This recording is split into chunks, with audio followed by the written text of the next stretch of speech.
Waycross presents an election forum for Issue 24, a proposed tax levy for Springfield Township. When voters go to the polls on November 5th, they will be asked to approve the following issue.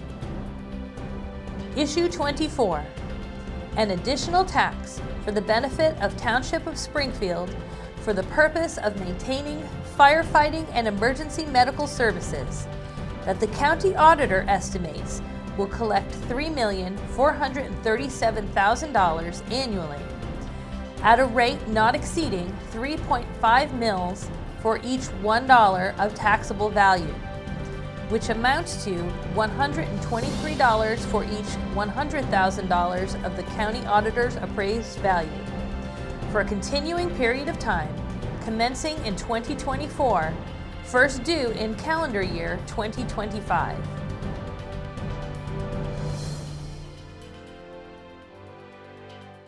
This is the Election Forum on Waycross Community Media.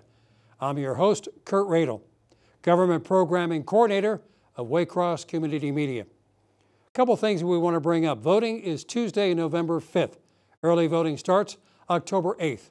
Last day to register or update your name, address is October 7th. To get details, go to votehamiltoncountyohio.gov. If you're watching this program live on October 2nd, live right now, local residents are invited to submit their own questions to the candidates, which can be emailed to live@waycross.org. That's live@waycross.org. Questions must be phrased for all candidates to respond. Email questions must include the resident's name, address, and community. Details will not be shared on the air. I will only read the first name and the street. An example, our question is from Mary on Waycross Road. To see the broadcast of this and other election forums, you can go to waycross.tv. Now we have in the studio today, we have two representatives from Springfield Township.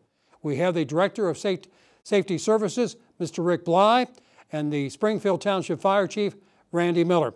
We begin with an opening statement by the Director of the Safety Services, Mr. Bly. Thank you, Kurt. I appreciate the time. What I'd just like to start off by saying is thanks to Waycross and the community for giving us this opportunity to really present to the residents and the voters the information that they need to be able to go in there on November 5th to make an informed decision. The reasons why we're proposing this levy, where we're at financially, how we've operated in the past, and how we're going to continue to operate in the future. I've been with the Springfield Township Police Department for 28 years, rose through the ranks there and was ultimately the chief for the last 3 years. Then in this new position as the Director of Safety Services, had the opportunity to work with the fire department and the police department in this year. So this year's a challenging year, and I think we've discussed a lot of the needs to be able to operate and continue the services that our township and our residents expect from us. So we're really hoping tonight just to be able to provide that information. We've put it out in a mailer, and hopefully we're able to live be able to let the citizens see and ask us questions if they need to know further information on that. So again, appreciate the opportunity to be here to put that message out and be as transparent as we can on our financial situation with the fire department. And we'll begin our first question with Mr. Bly.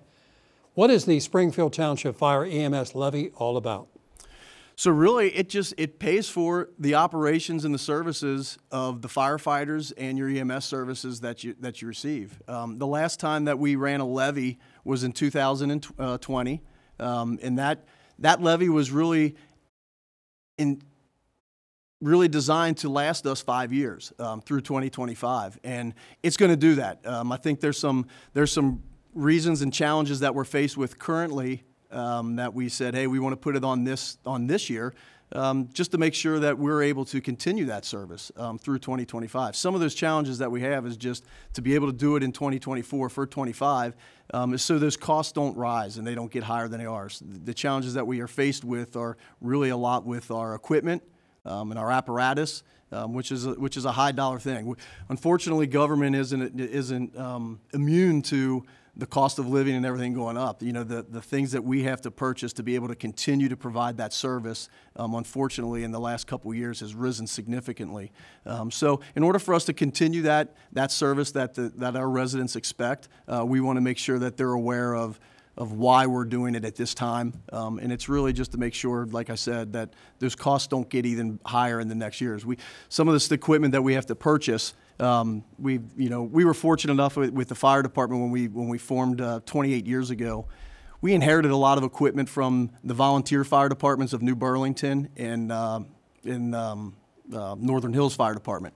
And those vehicles and those fire trucks that we got, some of them are 28, 30 years old. And so in order for us to be able to make sure that we secure the funding to be able to provide the services that we want to provide with those apparatus, we have to order those things 2 to 3 years out. And we want to be able to do that. So looking into the future, if we would wait to put that levy on, that cost is going to rise to be able to secure that for those apparatuses to be able to secure that funding.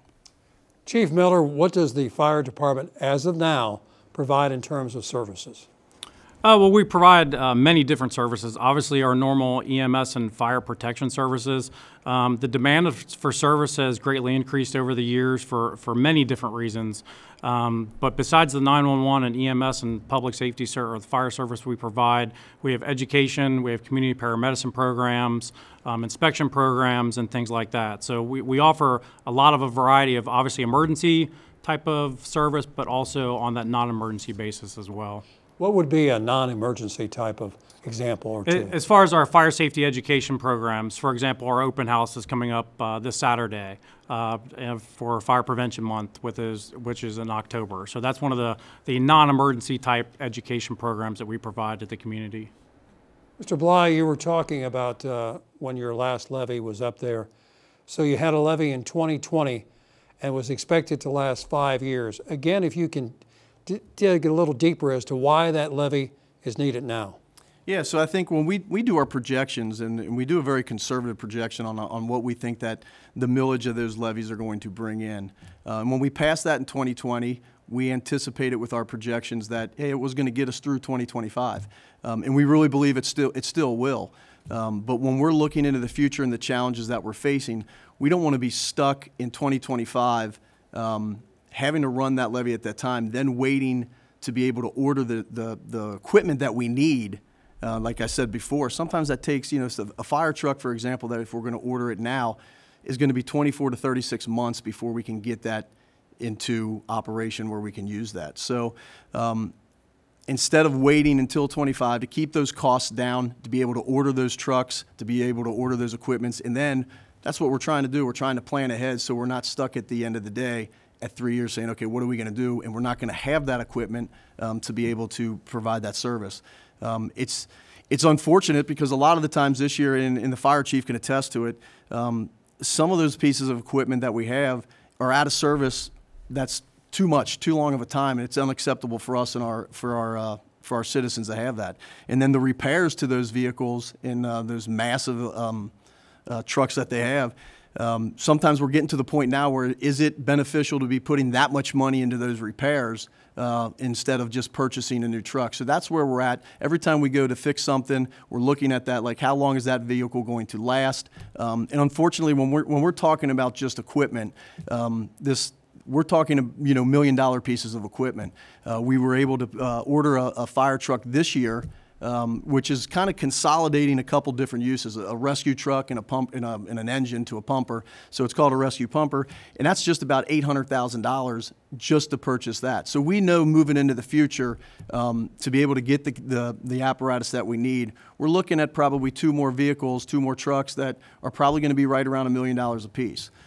So in order to secure that funding to be able to order that, we have to do that now because we know that we're not going to be able to see those vehicles until 2027, 2028. This levy really isn't about increasing any of our personnel.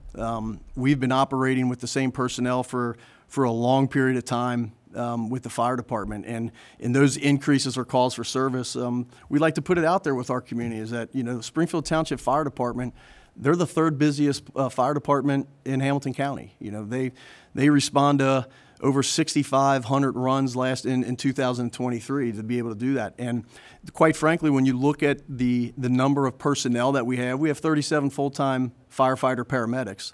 And some of these agencies in Hamilton County that have double the size of that aren't answering half of the runs that our firefighters and paramedics are doing. So we're not looking to increase our staffing levels at this time. We're really looking to make sure that we're financially secure enough moving into the future to be able to keep that level of service that our citizens are used to having, and making sure that the equipment and the apparatus that our firefighters and paramedics have are safe and are effective for when they get called.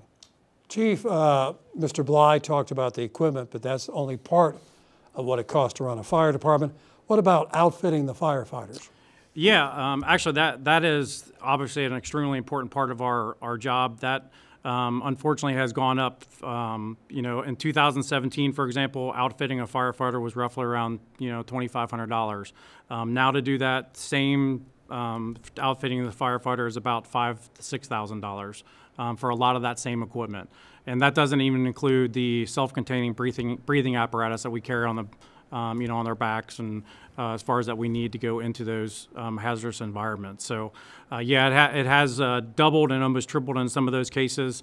But like I said, that includes the normal boots, bunker pants, coat, things like that that we have to wear. Mr. Bly, let's get back to the nuts and bolts. Yeah. If the levy passes, does it create a smaller net impact to the residents? They want to know how much it's going to cost me. Yeah, so what we've looked at is if in 2020 we ran a continuing levy for 2.5 mils. This time we're looking for 3.5 mils, and there's a strategy behind why we're doing that. It is going to generate a little more actual money because the millages that the current valuations of the property.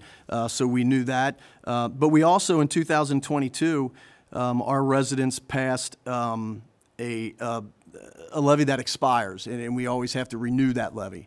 And they did that till 2027. So what our projection and our plan is that when that levy expires in 2027, we're not going to ask the residents of Springfield Township to renew that. So the 2.5. So what we're really looking at is, in simple terms, is that this current levy will increase somebody's taxes, a homeowner's taxes per $100,000, $10.25.